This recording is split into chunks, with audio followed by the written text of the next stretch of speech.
Three fighter pilots vanished over the Pacific in 1949. Their planes swallowed by the sea without a trace. What was found, 75 years later, wasn't just wreckage. It was a secret. Someone buried to hide a betrayal so shocking it could rewrite history. Hey, don't forget to like.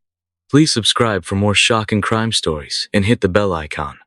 The darkest truth are yet to come. On March 22, 1949, three F-86 Sabre jets roared into the sky from Barbers Point Naval Air Station in Hawaii, headed for a routine training mission over the Pacific. The pilots, Captain Samuel, Sam Whitaker, Lieutenant James, Jimmy Callahan, and Second Lieutenant Thomas, Tommy Reed, were seasoned, their planes gleaming and freshly serviced. The weather was clear, the ocean calm. They were supposed to be back by noon. They never returned. No distress calls, no radar blips, no debris. At 10:47 a.m., their radio chatter cut off mid-sentence, and three men, along with their jets, vanished into thin air.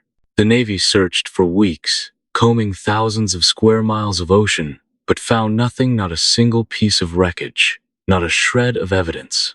Their families were left with empty promises and folded flags, told their loved ones were lost to an accident, presumed dead. But in 2024, a deep-sea salvage team off the Hawaiian coast stumbled on something impossible. Three F-86 Sabres, nearly intact, resting 80 feet below the surface, arranged in a perfect triangular formation. The cockpits weren't empty. The pilots' remains were still strapped in, and in Sam Whitaker's skeletal hand was a crumpled note. They silenced us. Imagine finding that note, written in fading ink, clutched by a man who knew he was about to die. What would you do? Would you keep digging? Or walk away from a truth someone clearly wanted buried? I first heard about this case on a late-night X thread, and it's haunted me ever since. Fast forward to June 7, 2024. In Seattle, Rachel Whitaker stood in her father's old study, sorting through his belongings after his sudden death from a stroke at 78. He'd been a quiet man, a retired history professor who rarely spoke of his own father, Sam, the pilot who never came home. Rachel was used to the stories her grandmother, Ellen's endless grief, the way she'd stare at the Pacific from their Oahu porch, waiting for a man declared dead in 1949. But that day, in a dusty corner of the attic, Rachel found something her father had never shown her. A locked metal box with Captain Samuel Whitaker, USAF, stenciled on the side. The lock was old, rusted. A few taps with a screwdriver broke it open. Inside was the smell of time leather, mildew, and something sharp, like metal polish. Sam's dress uniform was folded neatly, his distinguished flying cross pinned to it, which didn't make sense. He'd never been wounded, never come home to claim it. Beneath the uniform was a journal, its pages brittle but legible, dated 1948 to 1949. Sam's handwriting was precise, like he'd been trained to report facts, not feelings. March 10, 1949. Jimmy says the war's long over, but the brass is acting like we're still fighting. Tommy's jittery, says he feels watched. I don't know what's got them spooked, but I trust those two with my life. Rachel sat on the attic floor, reading by the dim light of a single bulb. She'd grown up knowing only fragments. Her grandfather was a pilot, lost in a training accident. His body never recovered. Her grandmother Ellen had remarried in 1953 to a kind man Rachel called Pops. But Sam's absence had lingered like a ghost. This journal made him real, 28 years old, a husband missing his wife, a father who'd never met his unborn son. She flipped to the final entry, March 21, 1949, the day before the flight. The tone shifted, urgent, pressed hard into the paper. Something's off about tomorrow's mission. Orders changed at the last second. We're flying over Sector 12, restricted for months. No one saying why. Jimmy overheard Colonel Vance talking about cleaning up loose ends. Tommy's gut is screaming trouble. He says his hands shake when he thinks about it. Told them it's just a training run. But I'm lying. Someone pulled our gun cameras yesterday. Never happened before. If anything goes wrong, Ellen, know I love you and the baby. Find Peterson. The entry ended abruptly. Rachel's heart raced. No one in her family had ever mentioned a Colonel Vance or a man named Peterson. She opened her laptop, searching for records of the 1,949 disappearance. The official report was thin. 3 F-86 Sabres lost during training over the Pacific. March 22, 1,949. No enemy contact. Search efforts unsuccessful. Presumed mechanical failure. But Sam's journal suggested something else. Something deliberate. She kept digging, pulling up declassified Navy files. A report from Colonel Edward Vance, dated March 23, 1,949, caught her eye. Captain Whitaker, Lieutenant Callahan, and Second Lieutenant Reed failed to return from routine training. Les contacts suivis. No debris located. Recommend MIA status. No further resources allocated. One day. They'd searched for one day before giving up. Rachel's phone buzzed her brother Mark, texting about their father's estate. She ignored it, her eyes fixed on a photograph tucked into the journal's back cover. 3 pilots in flight suits, arms slung around each other, standing by their jets. Sam was the tallest, with a quiet smile. Jimmy, broad-shouldered, grinning like he'd just told a joke. Tommy, barely 21, trying to look older, but betrayed by nervous eyes. On the back, in faded ink, Sam, Jimmy, Tommy, March 21, 1,949. Last night at the Anchor Pub, she Googled Colonel Vance. His service record showed he'd risen to general, retired in 1,975, and died in 1,990 with full honors. But a small note in his file stopped her cold. Investigated in 1,951 for irregularities in classified operations. Cleared without charges. The details were still sealed. Her phone rang an unknown number. Local. Hello? A woman's voice. Old but sharp. Is this Rachel Whitaker? My name's Clara Reed. I'm Tommy's sister.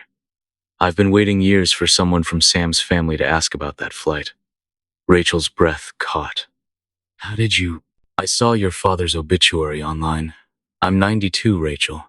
I don't have long, and there's things you need to know about March 22, 1,949. Things Tommy told me the night before he died. Her voice dropped. Can you come to Honolulu? Bring that journal. And whatever else was in that box. Rachel looked at the photograph again. 3 young men, hours from death. I'll be there tomorrow. Inside the box, beneath the journal, she found a folded map of the Pacific with a red circle around Sector 12, a rusted dog tag with Sam's name, and a single .45 caliber bullet, engraved with the initials E.V. Edward Vance. Why would her grandfather have kept a bullet with the colonel's initials? She booked a flight to Honolulu, her hands shaking. March opt. Domi, Dozechishipatru, Honolulu. Clara Reed lived in a small bungalow overlooking Pearl Harbor, her home filled with faded photos and naval memorabilia. She was frail, but her eyes were fierce. Tommy's eyes from the photograph. You look like Sam, she said, as Rachel sat down. Same stubborn jaw. She gestured to a chair. We don't have much time. I'm not long for this world, and someone's still watching. Clara pulled out a yellowed envelope, postmarked March 21, 1,949. Tommy sent me this the day before he died. Said if anything happened, I should keep it safe until someone asked the right questions. Inside was a letter in Tommy's cramped handwriting. Clara, if you're reading this, we didn't make it back. Something's wrong with tomorrow's mission. Sam says it's a setup. Sector 12's been off limits for months, but they're sending us there anyway. Colonel Vance pulled our gun cameras, and I saw men I didn't recognize working on our planes last night. Sam thinks they're hiding something out there. Something big. If we don't come home, ask Peterson about the fuel systems. Tell Ellen, I'm sorry I couldn't protect Sam. Rachel's stomach twisted. Who's Peterson? Michael Peterson. Sam's crew chief, Clara said. He died in 1980. But he told me something after the war. Said the planes were tampered with fuel cutoffs installed. Remote ones. The kind you'd use to bring a plane down without a trace. He was too scared to talk back then, but he carried the guilt until he died. Clara handed Rachel a faded photograph of a naval base, taken from the air. Tommy mailed this with a letter. Look at the coordinates. Rachel checked Sector 12.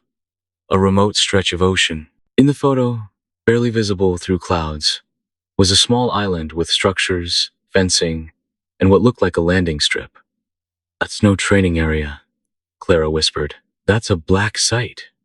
Rachel felt a chill. What were they hiding? Clara leaned forward, her voice low. After the war, the U.S. was racing the Soviets to secure Japanese scientists, bioweapons experts from Unit 731. They did things during the war, Rachel. Things that make your skin crawl. Experiments on prisoners, chemical agents, plague strains. Our government wanted their research bad enough to protect war criminals. Sector 12 was where they hid them. Rachel's phone buzzed an unknown number. A text. Stop asking about Sector 12. You don't want to end up like your grandfather. She showed Clara, who didn't flinch. They're still out there, Rachel. 75 years later, and someone still cares enough to threaten you. Clara handed her a key, small and tarnished. Tommy left this too. Said it's for a lockbox in San Francisco First Coastal Bank. Whatever's in there, Sam made sure it was hidden. March 22, 1949, 90 a.m. Barbers Point Naval Air Station. Sam Whitaker checked his F-86, his hands steady despite the knot in his gut. Jimmy was joking with the ground crew, trying to keep things light, but Tommy was pale, pacing by his jet. The briefing had been too short. Colonel Vance barely looked at them, pointing to Sector 12 on the map. Training run. Maintain radio silence, unless necessary. No weather brief, no intel, just orders. Sam caught Jimmy's eye after the briefing. This feels wrong, he muttered. Jimmy nodded. Vance was sweating. Never seen him like that. Tommy joined them, his voice low. They pulled our gun cameras, Sam. And I saw new mechanics last night, messing with our fuel lines. Sam's jaw tightened. He'd been asking questions about Sector 12 for weeks, rumors of a secret base, whispers of Japanese scientists being smuggled in under Navy protection. He'd even confronted Vance, who'd called him paranoid. But last night, Sam had broken into the colonel's office, found a file marked Operation Eclipse. It listed names Japanese scientists, former Unit 731, now under U.S. custody, experiments continuing on a remote Pacific island. Sam had slipped the file back, but kept one page, hidden in his flight jacket. We fly, Sam said, but we stay sharp. I've got my Kodak camera. If we see something, we document it. Tommy swallowed hard. And if they come for us? Sam looked at his wingmen, his brothers. Then we make sure the truth gets out, no matter what. They climbed into their jets, the ground crew finishing checks. Peterson, Sam's crew chief, pulled them aside. Captain, your fuel system orders came from Vance himself. Extra tanks. But they're rigged with something I've never seen. Sam gripped his shoulder. If I don't come back, Pete, get word to Ellen. Tell her to look for my journal.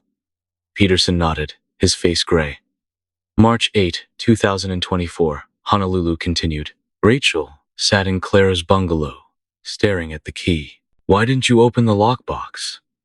Clara's eyes darkened. I tried in 1955. Got as far as the bank before 2 men in suits showed up. Told me to forget Sector 12 or I'd lose my kids. I was a single mother, Rachel. I backed off.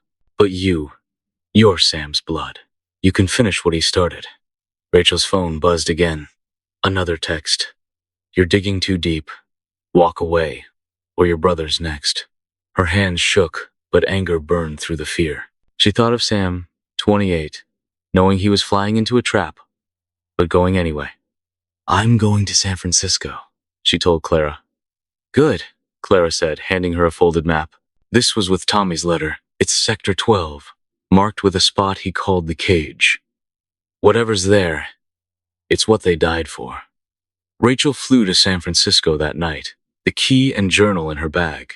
At First Coastal Bank, she met Henry Sato, a retired banker whose father had worked there in the 1940s. My dad knew Sam, Henry said, leading her to the vault. Said he set up this box in February 1949, paid for it to be maintained for a century.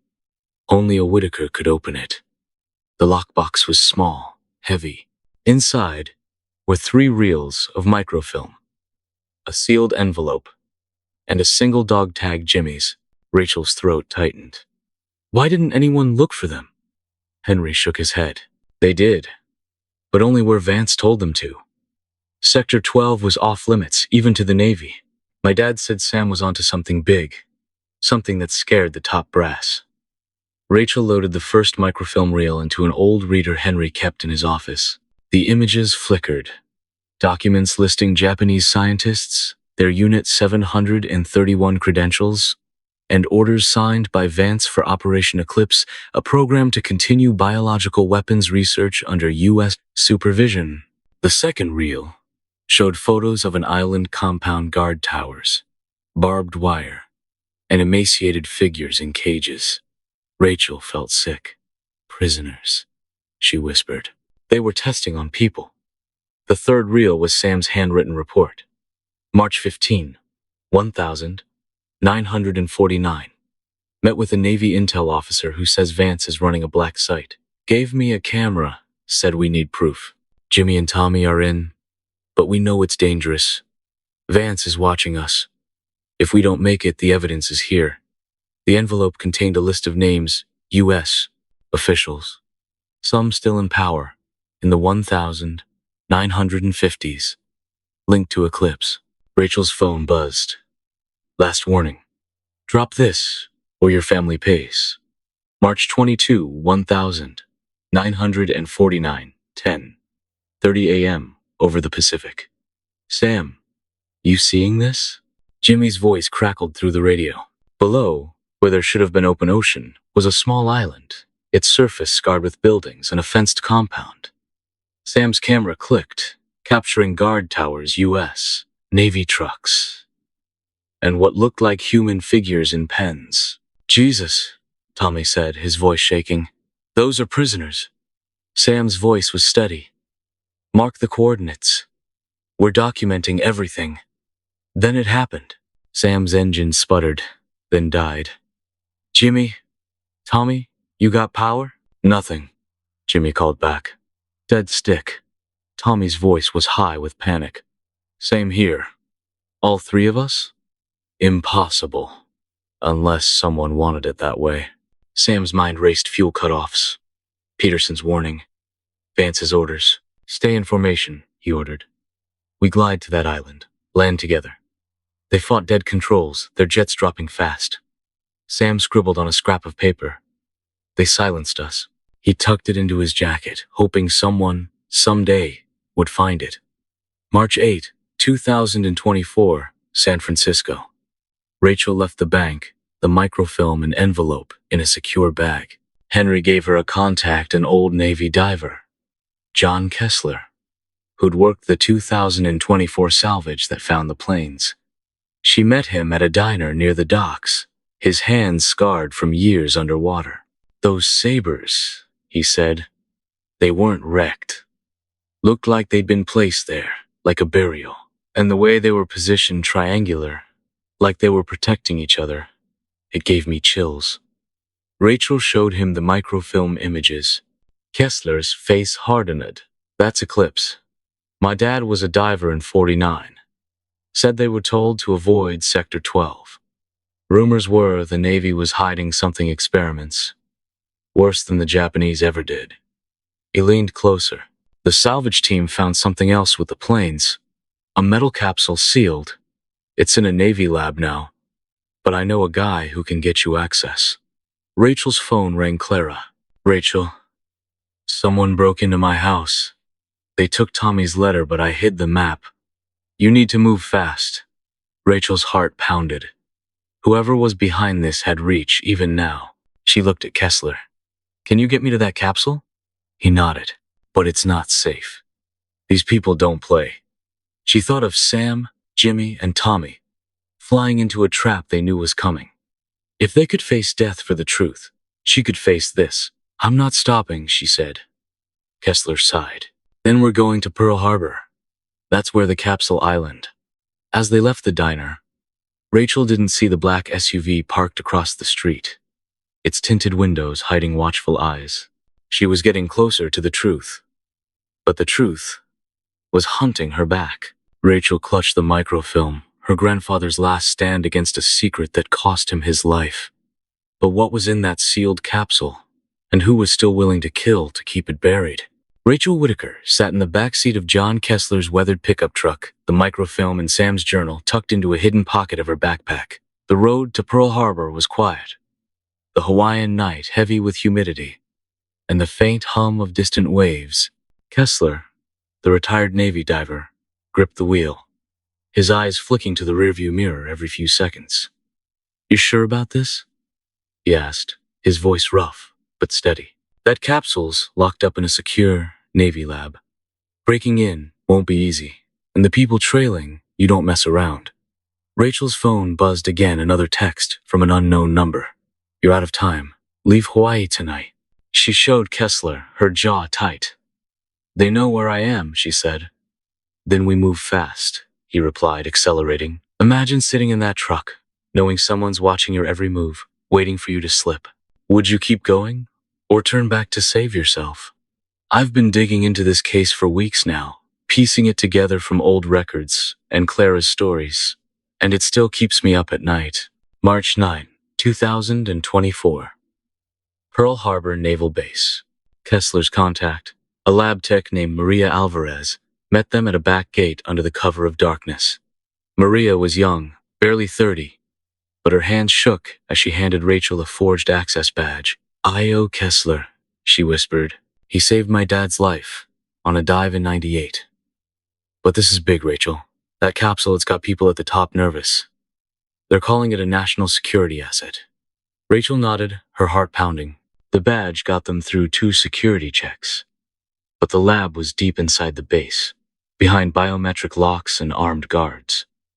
Maria led them through service corridors, her voice low. The capsule was found with the planes, sealed in a compartment under Sam's seat. It's lead-lined, like it was meant to hide something radioactive or classified. Inside the lab, the capsule sat under a locked glass case, a dull metal cylinder the size of a thermos, etched with property of USAF 1949. Rachel's hands trembled as she used Clara's key, the one Tommy had mailed decades ago, to unlock the case. The capsule's lid was heavy, sealed with a pressure lock. Inside was a single reel of film, a folded letter, and a small vial of black powder. The letter was in Sam's handwriting, dated March 22, 1949, 10:30 a.m. minutes before his plane went down. Helen, if you're reading this, we were betrayed. Operation Eclipse is a lie. They're testing bioweapons on prisoners in Sector 12. I've got proof on film. Vance did this to us. Get this to Peterson or anyone you trust. I love you. Rachel's throat tightened. Her grandfather had known he was flying to his death, yet he'd still tried to protect the truth. She loaded the film reel into a nearby projector, Maria watching the door. The footage was grainy but clear. Aerial shots of Sector 12's island, taken from Sam's jet. Barbed wire, guard towers, and dozens of emaciated figures in cages, some barely moving. Men in U.S. military uniforms stood nearby, taking notes. A second clip showed a lab, vials like the one in the capsule being filled with black powder. A man in a white coat injected a prisoner who convulsed and collapsed. Rachel gagged, her eyes burning. They were experimenting on people, she whispered, right under the Navy's nose. Kessler's face was grim. Unit 731's work plague. Anthrax, worse. Our government wanted their data, no matter the cost. Maria hissed from the door. We've got company. 2 SUVs just pulled up outside. Rachel grabbed the capsule's contents, shoving them into her bag. They slipped out a back exit, but headlights swept the lot. Kessler pushed her behind a dumpster. Stay low, he whispered. A man in a black suit stepped out, his voice carrying. Find her. She's got the film. March 22, 1949, 10:45 a.m. over Sector 12. Sam Whitaker fought to keep his F-86 level as it glided, engines dead. Jimmy and Tommy were on his wings, their jets silent too. Below, the island's compound was stark, against the blue Pacific cages, labs, and a runway, guarded by anti-aircraft guns. Sam's Kodak clicked, capturing every detail. They're not shooting, Jimmy said, his voice tight. Why aren't they shooting? Sam knew why. Shooting would leave debris, evidence. Cutting their fuel remotely was cleaner, no crash site, no questions. Tommy, you still with me? Sam called. Barely, Tommy replied, his voice cracking. Sam, I'm scared. We all are, Sam said. But we're landing together. That strip down there's our only chance. He glanced at the capsule in his cockpit where he'd stored the film and his letter. If they could land, hide the evidence, maybe someone would find it. The island grew closer, the runway barely wide enough for jets. Prepare for impact, Sam said. The 3 Sabres touched down hard, skidding but holding together, stopping in a tight triangle. Sam's last thought was of Ellen, her face in the sunlight. Then darkness. March 9, 2024, Pearl Harbor. Rachel and Kessler moved quietly through the base, Maria guiding them to a maintenance dock where a small boat waited. Head to the mainland, Maria said. I'll hold them off. Rachel hugged her, then boarded with Kessler. The boat's engine hummed, cutting through the night waves. Where to? Rachel asked. San Diego, Kessler said. I know a journalist, Priya Khan, who's been researching post-war mysteries. She'll know how to share this. The boat ride was tense, Rachel holding the bag with the capsule's contents. Her phone was off too easy to track, but she couldn't shake the feeling of being observed. At dawn, they docked in San Diego, meeting Priya at a modest diner. Priya, a perceptive woman in her 40s, reviewed the microfilm and Sam's letter. This is groundbreaking, she said. Operation Eclipse wasn't just about secret projects. It was about influence. Names on that list, leaders, officials, even a future agency head built their reputations on this secrecy. She pointed to the vial of dark powder. That's likely a preserved sample, kept as proof. If we release this, it'll change everything. Rachel hesitated. People are still after me. They threatened my brother. Priya's expression softened. I faced threats too. But your grandfather, Jimmy, and Tommy, they gave their lives for this. You're carrying their message now. Rachel nodded, recalling Sam's note. They silenced us. She handed Priya the film. Do it. March 10, 2024, San Diego. Priya's article went live at 6 a.m., published by an independent outlet with millions of readers. Operation Eclipse, the Navy's hidden program, revealed. Detailed the 1949 cover-up. Supported by Sam's footage, the microfilm, and declassified records Rachel had uncovered. The story spread rapidly across X and news sites. By noon, the Navy released a statement. We are reviewing claims related to past operations in the Pacific. No further comment at this time. But the public wasn't convinced. Demonstrations broke out outside naval facilities, calling for answers. Families of those affected by past events, long overlooked, shared stories of loved ones lost in unexplained incidents. Rachel stayed with Priya, avoiding her apartment after it was disturbed by intruders. Her brother Mark called, unsettled. "Someone followed me home last night, Rach. What's happening?" She explained everything, her voice faltering as she spoke of Sam's sacrifice. "He gave his life so we'd know the truth," she said. Mark paused, then, "I'm proud of you. And him." March 15, 2024, Washington, D.C. Rachel testified before a congressional hearing. The capsule's contents submitted as evidence. The dark powder was identified as a preserved strain, developed on Sector 12's island, and disposed of in 1950 after the pilot's disappearance raised concerns. Names from Sam's list, long deceased officials, were revealed as involved. Their reputations affected. Colonel Vance's family issued a statement, suggesting he'd follow directives. The hearing concluded with a commitment, a thorough review of Operation Eclipse, with support for affected families. Rachel visited Clara Reed one last time in Honolulu. Clara, now resting in bed, held her hand. "Tommy would be proud," she whispered. "You brought them peace." Clara passed away that night, a smile on her face. Rachel stood on the same Oahu porch where her grandmother Ellen had waited for Sam, gazing at the Pacific. The planes, now recovered, were displayed in a Honolulu museum. Their cockpits empty, but their story alive. The threats faded, but Rachel still felt cautious. Some secrets, she knew, remained hidden. Others, like Sam's, refused to fade. 3 pilots flew into a challenge to reveal a truth that cost their lives. 75 years later, their bravery reminds us. Some deceptions run deep, but the truth always finds a way to emerge. Well, have you ever heard of a case like this? Comment your thoughts. That's all for today. Thanks for watching, and catch you in the next one.